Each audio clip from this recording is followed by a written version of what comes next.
चली ना दवा साफ कर दिए बरा ये बार ले का हम करी का ना करी कुछ समझ में नहीं खे।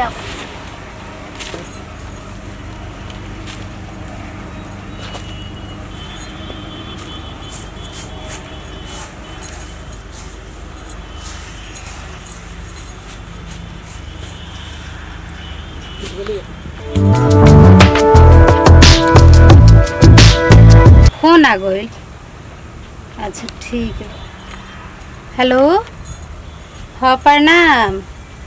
आ का करो तनी नाद में के एथी निकाल के धर तनी भूसा। हाँ अच्छा ठीक बा अपन सुनाई। हाँ हाँ मौसी की हाँ का बात बा। अच्छा अच्छा तो ठीक बा जा तनी बाबूजी के जगह है ये बार तो बाबूजी सुतल बानी हैं। अच्छा ठीक बा तो मौसी की यहाँ बर्थडे होवे आज तो लुगा चाहिए नू आय। अच्छा ठीक बा अपना बबनी के कपड़ा बा हम निकाल के दे देतानी आ एगो लुगा निकाल देतानी उहे लेके बाबूजी चल जाए आज। अच्छा ठीक बा ठीक बा ठीक बा।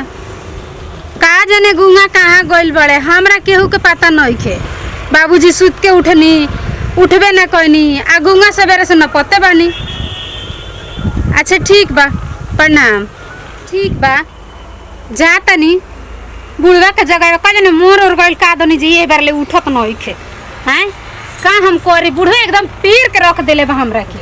हैं। जा तनी जगह आवे।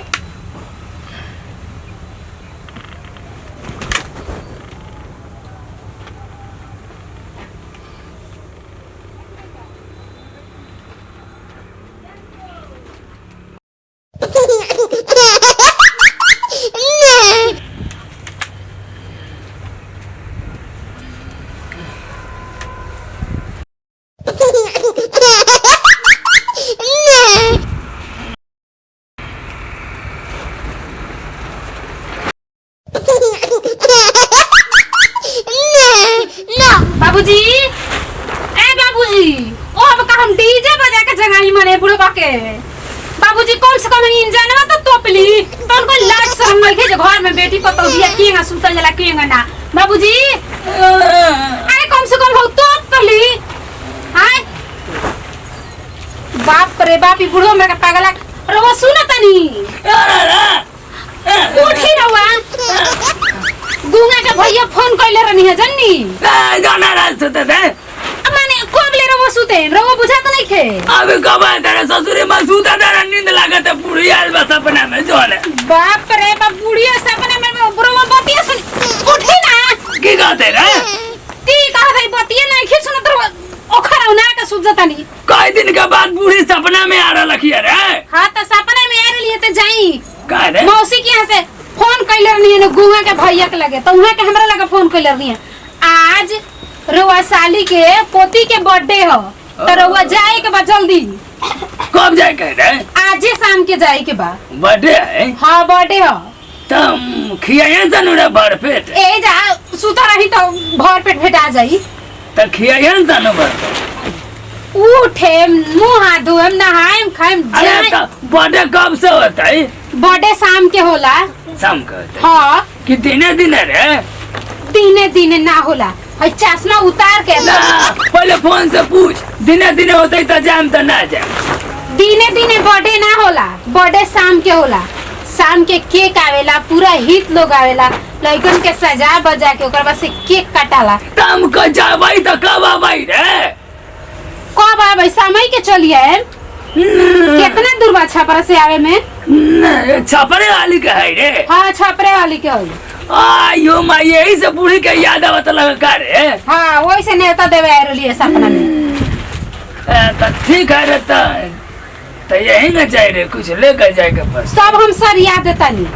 एगो बात बताई लाज शर्म ना लगेला कब उधा के सुजनी रोवा ना जाने ले जे बेटी पर तो घर में बिया त आई तक ओनी जगह में तक पाता तनी भराक से ना तो ये सब रोके वाला चीज रे। त कम से कम ठीक से सुते के चाहिए रोके वाला चीज रे। माने रोवा साफ बुढ़ारी में लाज शर्म घोर के पी की हो गले रे बूढ़ पुरानी आए था आई हो ओहो जनवा दिखाइए तो सही कह रहे बाबा हाँ धोती थी सब पहले बनी तब आई जनवा हम दिखाइए अरे बुढ़वा का चाल बाप रे बाप अरे बाबा सारे लोग खटिया बा कैसा का काल आई रे अब का छिला तानी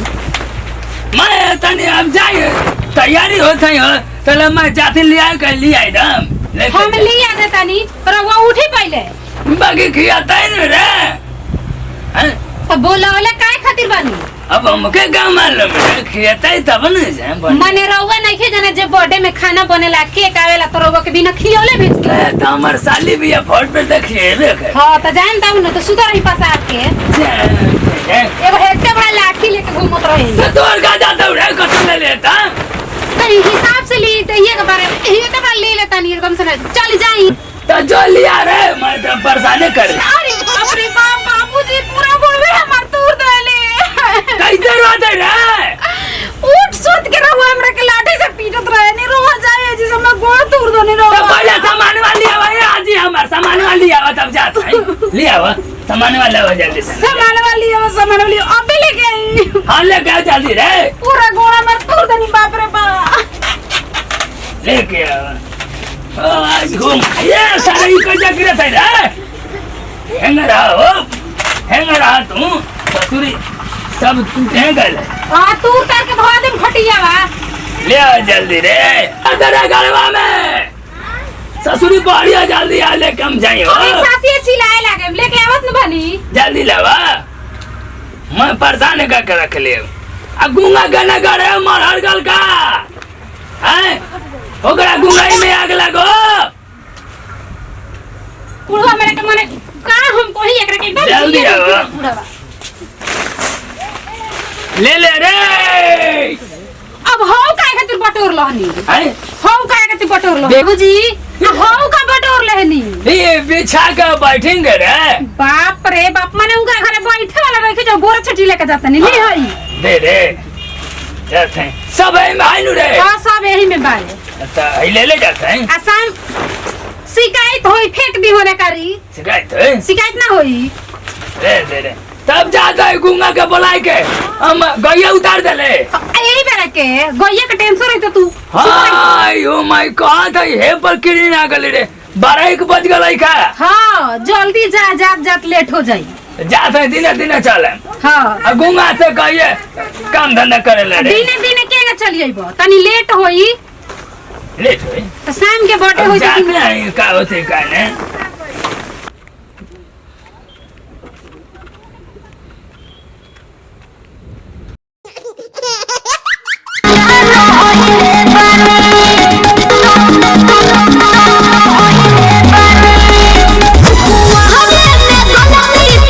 बाबूजी एबरा आइबे ना करे ये कह लिया हम शाम के जाका जने गुंगा कहाँ गइल बड़नी कहाँ ना हैं अब हम का करी न टाइम तो आते आते मार पीट झगड़ा झोंट लागम लगाए जा तनी सब काम जल्दी जल्दी हम कर ले ना तो हमरो व्यवस्था बाबूजी यहीं तो करे लगी डर नु बा apa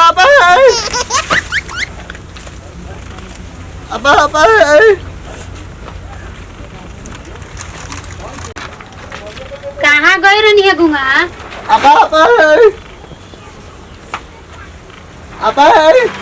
बाबूजी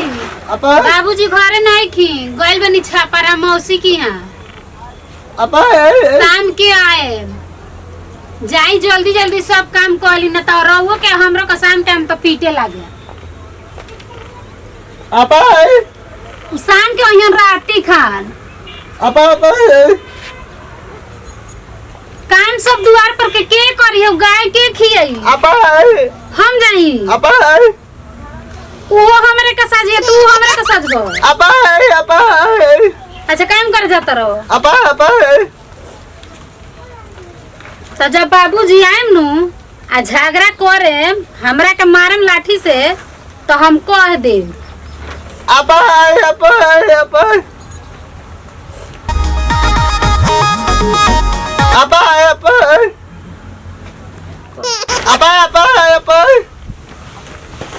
ना वही काम है बोर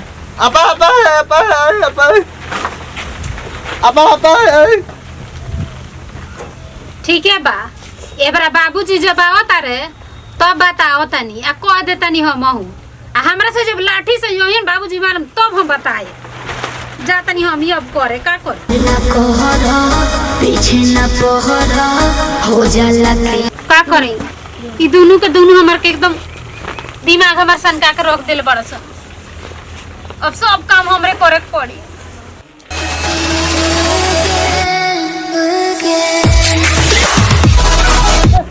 इतना बेरा तो हो गई अब बुझाता है एक बार बाबूजी ना आए अब सरिया देतनी सबे अब सब हमरे बुझाता जब सांझ हो गई रात हो गई बाबूजी अकेले अब सवेरे ही आए कहीं मौसी रख ले होखेम अब रख ले होखेम तो इतना दिन बाद बाबूजी गए रहनी है तो रख ले होखेम अब इतना रात हो गई अब लगता बाबूजी ना आए बेरा इतना दिन बाद गइल बनी तो मौसी रख ले होखेम अब जा तनी हम ही सब काम कर लेवे ओकरा बाद से अब सवेरे सब संभाले के पड़ी हमारे का करे अब ए बाबूजी रउआ आ गइनी बाबूजी बोलत का न की रे की बोला या यही बार इतना रात के चली आईनी का करी रे का करी तो हम कहीं अब बताई इतना दूर से रवा चलिए नहीं रात के सवेरे चले नहीं हां ओकरा घर में अगिया लागल है अगिए लागल ई कौन बात भइल ओकरा घर में मरानो पड़ गल है मसलिया के भातरा मर गल है कुली का नाम से बोलत नहीं रहो का ना बोली रे आई हम इतना दूर से घर आनी पैदल हम जाने की केक फेंक खियाई है सर ससुर कुछ ना केला सर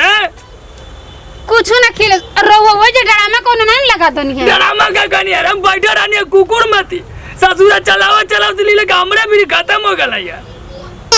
ले मिले के गला तब चला नहीं रे तो माने ना ये मिलल तो रहुआ लई के बनी जे टीहू के वजह से चलिए नहीं है तम गोल गाला रानी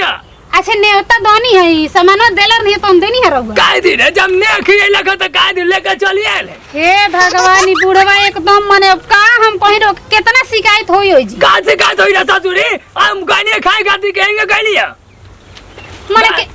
मने के उके घरे गइल जला नेता हकारी करे तो खाई खातिर जाई हम खाए खाती जाई ले रे सारे हटा तो मछली बना रहा है ये बना गलो अंदर है हमरा तो शौक लागत है जे रोवी कोन ड्रामा क के आई हो कुछ ना रहेंगे पत्तल पर बैठे रहनी सारा सबके चलैला हमके छोड़ देला का ऐसे कैसे कोई चलाई है रोवा को छोड़ दी तुम झूठ बोलत है रे हमरा तो रोवा पर विश्वास ना होला आ ससुरा के को ने खियाइला का त मजा का करी ने तो ने देने चले नहीं रे आ पैसा का भइला पैसा बा हां ने तो कपड़ा देलक नहीं तहन का भइला पैसा सब उड़ाई फुड़ाई देनी है और सारे के देवे के नहीं के त का करी उड़ाई फुड़ाई देनी है रे अब तो रउआ के कहीं मने भेजलो हां क्यों ना जाई घर से क्यों ना जाए उ सारे गोल नहीं आता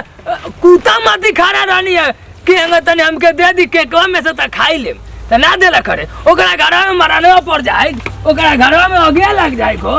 त भगवान के में भगवान ओकर लइका में मर जाए है बोले नहीं ऐसा काने बोली रे एक केक खातिर हम केक ना मांगा देम रो केक ना खाई ले घरे हम लगी जान तो का ओकर लइका में मर जा सारे के सब आटे बाटे है मेरा आ जाओ उनका मरिया जाओ ओ बाप माने अब हम फोन का को देम उनकरा से की कहबी रे का करेम रो शिकायत करेम बोल बेलू मांग पे के सारा झोटा उखाड़ लेम ससुरी बोलता त का करी हम ना कही तो एने के उखड़े चल जाता इज्जत के नाश क के आवल जाला खाए खातिर एकदम लहर नहीं का ते वो करे पाँच का लड़ थई रे हम ओकर पाछ ले तरी आकि घर के इज्जत बचाओ तरी घर के इज्जत बताओ तब का बताए तब हमके का ना खी लखी रे आय वो ससुरी दे जान लगा कि जीजा जी हम तो कहते बढ़िया से घर में एक कोड़ा बोला के खियावे के चाहे तो ससुरी ने खी लका रवा त कूद के हे ही जाए कूद के हे ही जाए एक दर पर तो रहे के बा ना तू हमारे पतो बारे तो ओकर का तकदारी करत है ओकर का पते मानत है मने एमे तकदारी के कौन बात हम करतनी दूरी रही रवा से डर लागेला का डर लगा रे हम कोई भूत है का कि साले कुत्ता सिया है चलिए खराब बा जब देखो तब लाठी उठा के मारत रहे नहीं तना डराई हूं ए मारी का रे हमके बताऊ का ना खी लका ससुर हटा त पीस बना रले मछली के रे त माने हमरे में गलती बा ए रहू मछली रले ए देख के लार चुए लागल रे दुई बार लार चुगइल है हां अच्छा ठीक बा अब माने का करे करीम करे अब हमने मुंड करे बा हम तो सारा पे ओकरा घर में मरन पड़ जाए जितना सारे गोल बले को हितई ना दे सबनी घोलाटे जालो सबनी मर जालो हम तो भगवान से यही माने बूढ़ पुरानी के इहे बात हटे त ना खिएला तुमका बॉडी में आग ना लगी उनका घरों में जितना जना गल बनी थे सबनी सारे सुतले रह जा सुतले के सारा में फेनु जाए आ कहीं तू ही घुलट जेब तब का होई तब तो चले ले ऐसे चले नहीं कि ज्यादा नहीं घरे खूब सारा क्योंकि घर भर में के सबनी सेल जाओ आगे के इंजन पीछे हो जाओ बात कथी करे पहिले? बाबी कहां से बुढ़ा हमरा कपार पर मने था पागल जो हमरा से झेलम नहीं का बोला थे रे ह तब का करी तो ससुर ओके कर दिला थे रे आई मने कोई जाए में घूम के तो हमरे पलाठी पर से हमार मुंड अपने गरम है कहते पहले तो के ये कर शब्द बोल देले का कहले रे ना कुछ ना करी हम का करी बर्बाद कर दे ससुर मुआ दे मार के एक बार में इंजन तार पलट दे 2 मिनट में कहते ये पहले ससुर के चाल हवे ये कोई बोली हो की बोलते रे की बोलै छै अरे बोले रे जवानी के बेटा चलानी रार होना जा के करो ये कह रे हां तो हमरा के मारबे तो हम छोड़ देम का ते हमके हाथ उठाइले रे तो के करे का हाथ उठाई ना देबो तुरंत कहते पहले हम पे हाथ उठालू नु ससुर आगे के इंजन पीछे कर दम तोहर 2 मिनट में अभी हम नाके गेला त साबा खून गरम हमर हो गेले साबा आई हो म की कहले रे काम कुछ करनी है अरे सुन ना ते की कहले है कुछ ना करी है हम का करी का कहले रे हेंगा हमरा वा के नानु करनी है के कहले तोरा मंगा सब खा दे सब मांग के केस उखाड़ दे बरारू कहते पहले तार आगे का करे बुढ़ो के वजह से सबक आगे सिखाई के इंजन कर पीछा आई हो माय ते हमका लाते मर ले अब रे ये तो जोते कर तुम क्या लाते मर ले आए तुम क्या लाते मर ले रे ससुरी ओय मैं ए का रे ए बनी आयो रे ससुरी मार रहा था ना मर बाबू ना मर ना आवे ना ना बनी गोर लगा सही ए गोर लगा थे रे ससुरी ए गोर लगा सही ही तई कर रोज इज्जत के नाश कर गोर लगा थे हो जाए ना दोनों चश्मा भड़का दम जना रही आने एथी कर गोर लगा थे रे घर में वही नहीं काम कर बहरी वही नहीं कर तू ही ना मर जा तू घर में के कर हट राजा ना काम काहे ना कहबो को ना पते भोप दी धो ना करे में अब ले जम कोई खाए अब मछली आता था खाए ना जब मछली खा लो के खा लो बुढ़ वाले बुढ़ घास धजे रहता एकदम लाइले रहता अब पता ही ना खामरे ना खाम रे ना खा घर सुबेरे हुए आ शाम के हुए कट कट मत मजा तोरे कर देता नहीं कजिया उजिया ना तो मारे अब ना खा अब अस्थिर रह ठीक बा हम जाता नहीं घर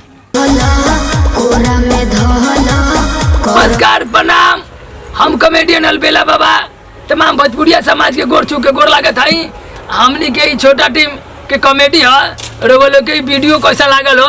वीडियो अगर जे अच्छा लागल हो तो लाइक करे के बाद सब्सक्राइब करे के बाद हमारे चैनल का नाम है अलबेला बाबा भोजपुरी कॉमेडी आ एगो और संदेश बा हां जे कि इनकरे खानी केहू मत जइहलो तोरो लो केहू के घर है बियाह में बर्थडे में त इनकरे खानी इज्जत के नाश मत करिहलो काहे कि केहू घरे जाइल जाला तो ओकर कदर कइल जाला खाए के मिले ना मिले लेकिन कहीं शिकायत ना कइल जाला ए बुढ़ऊ के तो चाले ऐसन हो रोबल ऐसन मत करलो ठीक बा प्रणाम ए ससुरी तमै हतरा दूर से पैदल गाड़ी है आ के करला या हता त आ ससुरा मछली के रहू के हता त भाई पीस रहला है तम कहने कि एगो दे दित खाए ला त ने देला का त ने भाई अधिकारी हो तू वाला गाड़ी चला